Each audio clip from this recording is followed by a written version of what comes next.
Good evening from Area 51 Raceway. I'm here doing a small review on the Thunderslot McLaren Revson car and the Denny Hulme car. And just wanted to go over just looking at it and just driving it around and basically just a small review on it, like I said. So why don't we pull over to this camera right here as I'm going to pull it up and check the car out. There we go. Man, talk about gorgeous. This is a beautiful blue color. And I mean, it really pops. When you stick this in the sun, it really pops even more. And right now it's under just, normal lamp here. And it is just a gorgeous looking car. And really blown away by this. I've seen, pictures of it and stuff and people that have posted about it.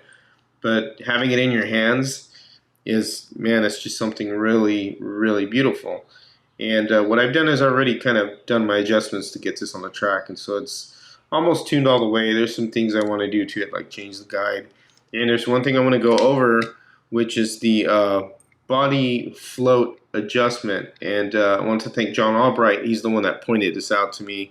And I did notice the 4 holes along the chassis. I never really crossed my mind to look into it more or ask. But what we're going to do is we're going to turn the chassis here, and you're going to see there's 4 holes on the bottom here.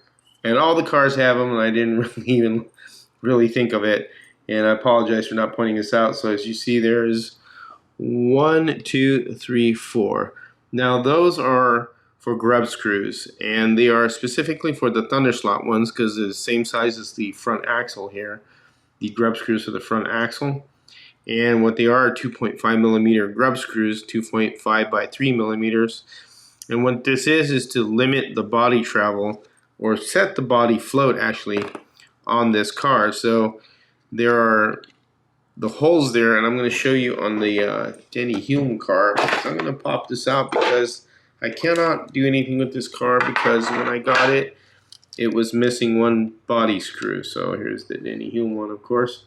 Another gorgeous looking car. I think this is called Papaya Orange, if I'm not, if I'm correct.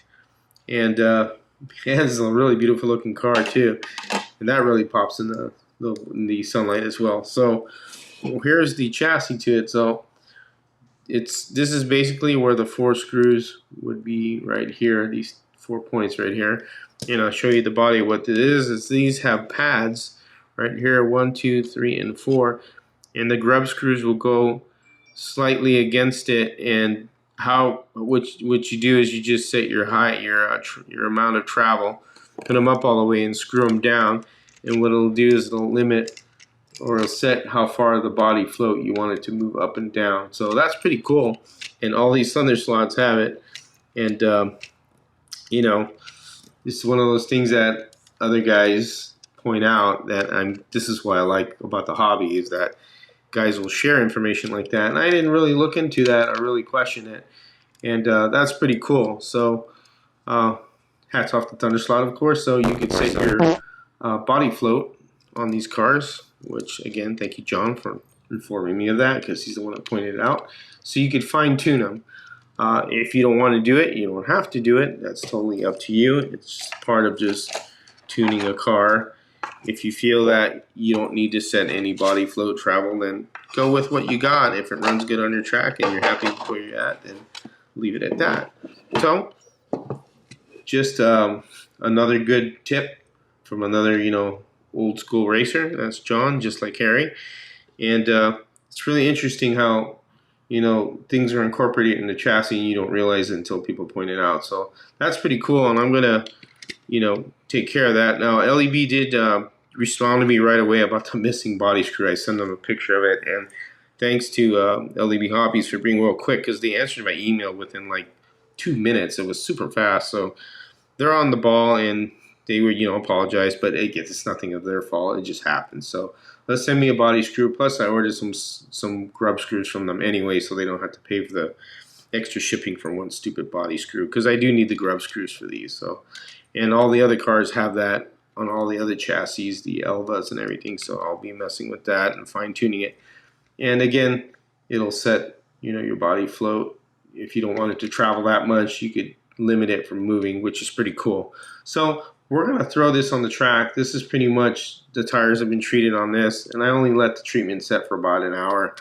Ideally, when you treat the tires, probably overnight is the best, and then you clean them with the lighter fluid and then throw them on the track. So let us go over to the track and see what we're going to get here. And let me open the box up here more. I hope I have that enough open and settled. So here we go. Excuse me. I'm going to put this on the track, and we're at almost 11 volts, 10.9 volts. So we're a little bit more than I usually do. I usually do 10 volts. So let's give it a spin here.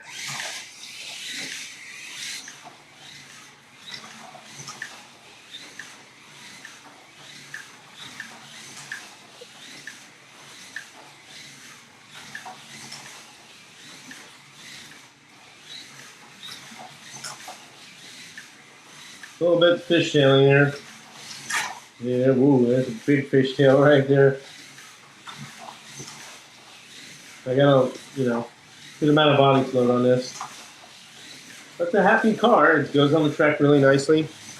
It is hangs on pretty good. I think I get it to hang on better if I let the treatment set overnight on the tires. And as you wear these tires in more, and you will, because the rubber will start, wearing in or wearing off as you run it on your plastic track or whatever wood track you have or something, whatever surface you may have. And if you run it long enough, you will see that tread pattern that originally comes with the car when you get it out of the box disappear and get flat, which is a good thing because you want it to do that because it'll start wearing in better and handling better and grabbing more. And man, this car is really fantastic to drive.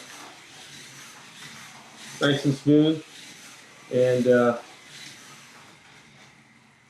my front wheels are spinning the way I like it, and my track surface, and there you have it.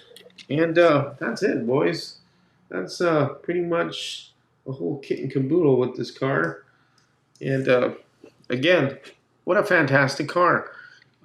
It's worth as Harry says, the price of admission. As always, there's a price for admission into these things. And I've really grown more and more happy with Thunderslots. The first one I got was the Red Elva, and then I had two other ones I had bought from Cloverleaf Racing that sat in the box until I did a small tune video. And I'm sorry I didn't mention those 4 Stop whining. Points there in the tune video, and I didn't know that, and I should have actually maybe asked John for his help first before I did the video. But I'm glad there are guys like that could tell me these little things. I appreciate. John is very helpful, just like Harry is. He's always, giving me pointers and stuff, and I appreciate that because, if you don't know something until somebody tells you. So, again, thanks again, John, man, for mentioning that. And I will mess with this more with the body float and kind of, maybe limit the travel. Maybe I don't want it to travel that much. I could slow it down. And it will obviously affect, the handling, of course. So you always fine-tune these cars as you do it, and it's all the tuning part is you tuning it to your track, and you have to really have the 3 senses in your mind when you're doing this. So that's sound, sight, and feel. So the feel of the car, how it looks when it's running, how how it sounds. You'll hear these tires when they start like really grabbing. They'll make like a whooshing sound on my track. They just kind of, you could just really hear it, and they start really gripping.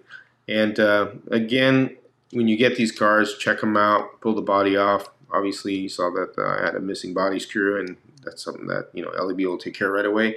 One thing I did notice about this car, when I was moving this up and down like this, it was really tough. It would kind of get stuck. And what it was, the holes had a little flashing, and I did is I got a file and just cleaned it lightly so that the threads that are kind of partially exposed when you move these out to give it body float was kind of catching on them, and they were getting stuck. So when I did that, now I got this nice up and down movement. And that's the type of thing that I'm talking about when you feel things. Start moving things around, make sure things are nice and free, and everything moves smoothly. And of course, we could trim here as well if you need to trim a little bit down here to give yourself some more room from the sides, which you can do that if you want to. That's totally up to you. and that'll also help with, just more free movement and more flexing. And again, these chassis are super flexible. So I mean, this car, what makes it handle so great is that the chassis is able to flex so easily, and that's what gives you a lot of this nice rolling movement instead of having a stiff chassis where it doesn't move as much, on the plastic track. Now, of course, scratch built's a whole different thing, but again, like I said, on other makes, this one thing about Thunderslot is it's got a super flexible chassis, so it's able to really move around and manipulate, which is really great. When you have it on the track, it's fun when it's tuned nicely and you're just having fun running it around. Like that was fun running it around over there just now. I'm gonna start fiddling with it more and just play around with it and wear these down, which eventually will wear these out, and it'll become smooth, and that'll really help you out. You'll start getting more grip, and of course you could, if you want to true the front tires, of course you could true the front tires and put some no grip on it, like floor shine if you wanted to, and change your guide like I will on this. There's a lot of things I could still do this car to make it handle even more. So you have to experiment with them. Again, tuning is just taking your time and just fine adjusting the car. And as you drive it, you're going to see it. And as you do this more with every other car in different brands, that's how you become more familiar what's going on. So you know exactly when you get a car what to do. Set your axle height, your body float, your pod float. Make sure everything is moving around freely. There's no flashing that's preventing you from the body from moving. And this car does pick up when you accelerate a little. You can see this body just lift up a little. So having those travel, limiting the travel may help, benefit this as well. But the car runs great. It's a great product. My opinion is, again, Thunderslot, they make a really good chassis and a really good car, and I'm happy with it. And I can't wait to get the number 5 papaya orange one going, and when I get my body screw, and I will definitely be messing with setting the amount of body travel as well with those other screws, which is really cool. Kind of, again, fine tune it. So that's it from Area 51 Raceway. I hope you enjoyed the video. As always, take care and have fun racing. Afternoon, my parent from Afternoon from Area 51 Raceway, and welcome to a beautiful Sunday evening. Still daylight, love it. When the daylight's a lot longer day there. That sounds stupid. Welcome to Area 51 Raceway. Wanted to talk about well, I got that all screwed up already. Welcome to Area 51. Gosh damn it. Welcome to Area 51 Raceway. Damn it. Welcome to Area 51 Racing. I want to talk about the oh boy. It's not my day.